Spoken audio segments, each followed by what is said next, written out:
যারা চাঁপাইনবাবগঞ্জের ঝাল পিঠাটা খাবেন বলে মনে করছেন কিন্তু আমার মতো তৈরি করতে পারছেন না ঠিক এইরকম গোল গোল, তাদের আমি একটা নিক্কা টেকনিক শিখিয়ে দিই। এভাবে একটা ক্যাপ নেবেন, যদিও এটা আয়শা রিভার হেয়ার অয়েলের ক্যাপ। তারপরে এইভাবে এইভাবে এইভাবে এইভাবে ফুটো করতে থাকবেন, এইভাবে ফুটো করতে থাকবেন।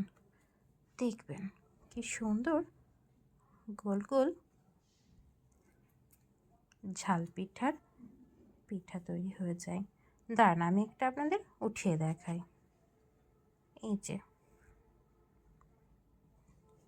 দাঁড়ান, আরেকটা উঠে দেখাই।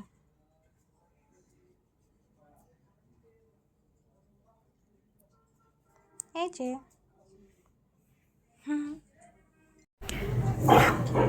আজকে আমার এই ভিডিওটা সেই সব আপুদের জন্য যারা নতুন বিয়ে করে শ্বশুরবাড়ি গেছেন আর শ্বশুরবাড়ি গিয়ে পিঠা তৈরি করবেন ভাবছেন, কিন্তু কিভাবে পিঠা হাত দিয়ে বানাতে হয় পারছেন না। তারা এইভাবে করে পিঠা তৈরি করবেন। একটা উঠিয়ে দেখাই। এই যে সুন্দর ঝাল পিঠা রান্না করবেন।